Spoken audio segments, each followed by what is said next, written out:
Hi, welcome to episode 499 of the Corner of Knit and Tea. My name is Laura. I'm also known as Fluffy Kira on Instagram and Blue Sky. I blog over at thecornerofknitandtea.com, which is where this episode and every episode show notes will be. And I have an Etsy shop with handspun yarn and my knitting patterns. Hi, how are you? It is Monday, December 9th. It is a chilly day outside, and so I am snuggling up inside as I work and thought I would take a little bit of time to record a podcast. So how are you? I hope that you are doing well. I had a crazy busy but actually really lovely weekend. And there was some crafting, there was some socializing, there was driving all around. But it was pretty good. So I will start with the tea because I have been forgetting that quite a bit lately. Today I am drinking the Downton Abbey Downton Christmas tea, which I have had for several years. I bought extra tins of this because I really love it. It's basically a black tea with mulling spices, so it's a little bit like a chai. It's very holiday friendly, and I figured since we're only 2 weeks from Christmas, I could go ahead and pull that out today, and I'm drinking it in my new knitting mug, which was from my sister as a Hanukkah present, and it's got a cute little lid which has been sitting here for days now. I'm kind of going on and off my tea. It's just got a cute little, it says warm and cozy on it, and so I can take a sip of my tea and then I can cover it up and it will stay warm. So this weekend was kind of crazy. I went to have breakfast with a friend on Saturday, and unfortunately that didn't work out as well as we had thought. She is, we say accidentally vegan. She decided to stop eating meat a while ago and then developed a lactose intolerance. And so she basically has given up anything with milk or butter or anything with dairy. So there's this really great vegan bakery near us. They do vegan and gluten-free treats. And we've been going there for years now on Saturday mornings if we want to meet and knit, and we just have coffee and sweet treats, and it's a place that like everything, there isn't anything in there that she can't eat. And actually everything tastes, you know, a lot of people say that like gluten-free and vegan treats don't taste as good. They're just not doing it right, because I have eaten so many treats at this place and I would not know that there is anything different about them at all. So, yeah, so we have been going there forever and they just moved locations, and it seems like maybe they're changing their aim a little bit. It was like a really great bakery and coffee shop, and now it seems like maybe they're just moving towards bakery. They're not fully set up yet, and so they didn't have their full selection of treats, and then they did not take their latte machine or any of those kinds of things with them. So basically they had drip coffee or iced coffee, and that was it. And then we tried to go to another coffee place and it was just super busy because it was a Saturday morning and there was no seating and it was too cold to sit outside. And we kind of gave up, and it was pretty frustrating. So then I ran a bunch of errands. I got my nails done, and basically I had a 2 p.m. date to meet a book club that I'm part of.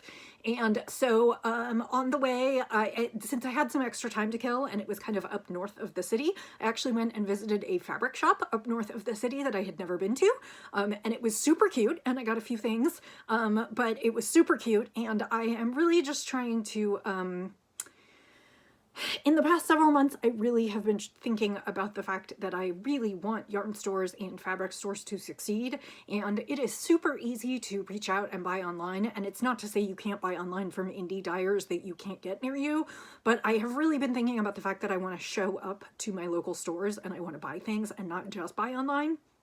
So it was really nice to go up and see what they had, and you know, just to keep that in my pocket as like the next time I want to go buy some fabric, like that's a really good place to go. So I did that, and then I met with my book group, and everybody in book group has a bunch of changes and things going on, and it was a really good day. And then yesterday I just kind of leaned into house cleaning and I put up our Christmas tree. And every year when I put up our Christmas tree, I get out the vacuum because the Christmas tree just makes like a whole mess all over it's fake, and like every time I put it up it sheds and I want to vacuum. And I basically vacuumed the whole upstairs yesterday and cleaned things and sorted and like made a whole pile for Goodwill, and then I got some sewing done in the afternoon. So it was just like a really great day to get a bunch of things accomplished, and now my house looks looks a little bit like Christmas. I still have plenty of cleaning to do. I think this coming weekend I'm going to deep clean the kitchen. And then that will leave me one more weekend right before the holiday to kind of put things together. My dining room table is currently my sewing table, and so all of my sewing things are spread out there, so I will have to clean that up. And so, you know, I'm just kind of tackling this a little bit at a time. You know, I shouldn't say that. I was going to say I used to keep our house fairly tidy. Our house is somewhat tidy, but both my husband and I have lots of hobbies, and we like to spread out with our hobbies. And because it's just the two of us and there are no children and no pets, and we're not worried about anybody getting into anything, a lot of times when we spread out, we just leave our stuff set up. Like, I've had the ironing board up for weeks, and I've got like all my tools and extra fabric and all kinds of stuff all over the dining room table, and it is not a tiny dining room table. It can easily seat 8, and I could probably get 10 around there if I really wanted to. So, I just have stuff everywhere, and you know, since the pandemic, we don't have people over as often, and so I just don't do, like, the deep clean that I usually... Well, I don't even want to say I used to do deep clean. I didn't that often, but we used to have people over more often, and so I would, like, touch and clean a little bit more than I do now. Anyway, so that is what I have been doing. So let's talk about the crafty, because there is plenty of crafty. The first thing is a finish, and I'm wearing it, and that is my clapetee. And I've actually worn this a couple times already, and I am absolutely loving it. So this is the clapetee pattern from Knitty. It was by Kate Gilbert, and it was actually released for the first time 20 years ago. And Knitty, in celebrating its 20th anniversary this year, decided to have sort of a clapetee fest reknit, and they re-released the pattern with, to be honest, I haven't compared them very closely.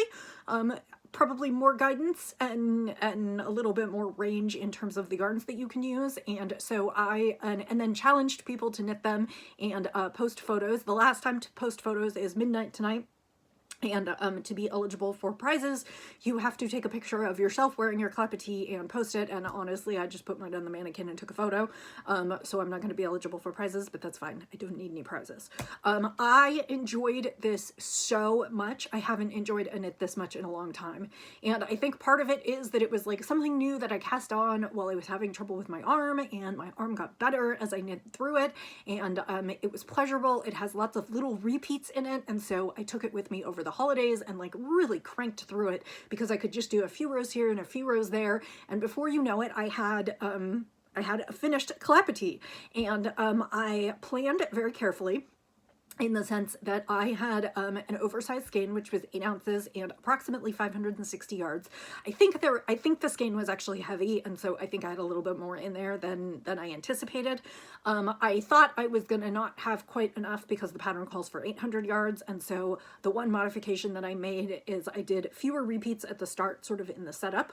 Clapetee is knit on the bias, and so basically you are starting in one corner and you are kind of spreading out until you hit what will be sort of your final width, and then you continue going at that width for the entirety of the scarf until you get to the other end, and then you do the little decrease back down to a point. So that's kind of how that works.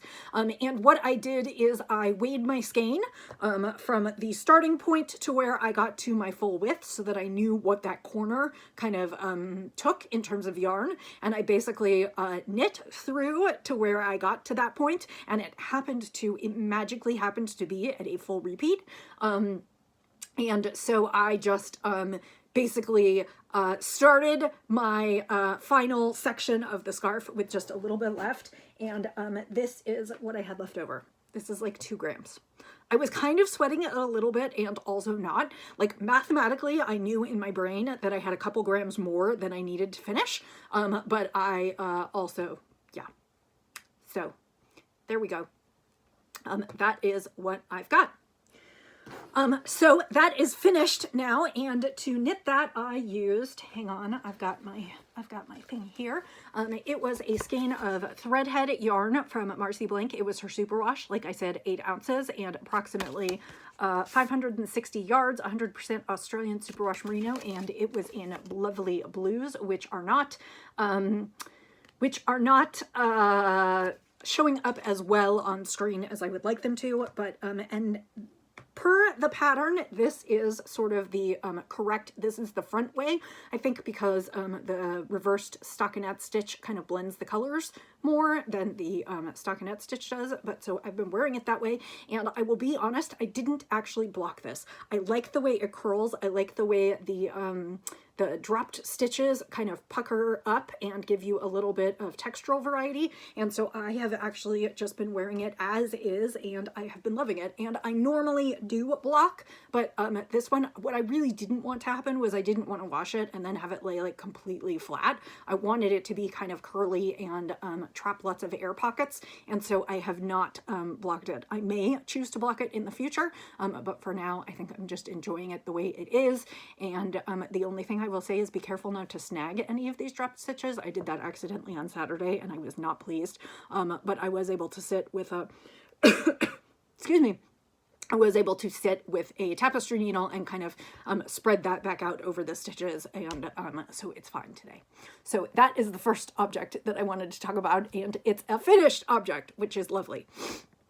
So the second thing that I wanted to talk about is my sweater. I started a sweater for Nanny Swaymo, and of course it is no longer November, so but I knew that going in. I am knitting Stephen West's Excuse Me sweater, which is basically a top-down brioche with some brioche increases and decreases that create kind of skewed lines, which I think is absolutely great, and I am loving knitting it. I showed you last week I had almost just separated for the sleeves, and so I worked quite a bit more on the body today. I am using Zen Yarn Garden's Nightshade Worsted. Unfortunately, Zen Yarn Garden is closing. They are retiring, and so this yarn is not available anymore. It is a worsted weight, and it is called Nightshade because it has a ply of black in there, which means everything comes out a little marled. This is my foreground color, which is just kind of all kinds of pastel, not pastels, all kinds of kind of rainbow colors, pink and yellow and green and orange and blue and purple. And then my background color is this dark royal purple, same base, just different color. And she put dye lots on here, but I don't think it really matters because at this point, dye lots and colors on here, but at this point I don't think it really matters because they dyed them for their going out of business sale and they're not going to be doing any more. So I am sorry about that because I'm loving knitting with this yarn. And here's what I've got so far. So I have added probably 4 or 5 inches this week, not as much as I could. Not as much as I wanted to, but I am continuing to work on the body, and that is just my plan for the next little bit. I have, these are the second skein of each colorway, and so as you can see, I'm using a little bit more of the, I think because this is for the purl stitches, a little bit more of the dark than the light. And my thought is that I'm going to go until I run out of one of these colors, and then I'm going to switch to working on the sleeves. And that is because the one modification that I would like to make to this sweater is that I would like to knit it a little bit longer, and so make it more of a tunic length. And so I think what I'm going to do is I'm going to go ahead and knit the sleeves before I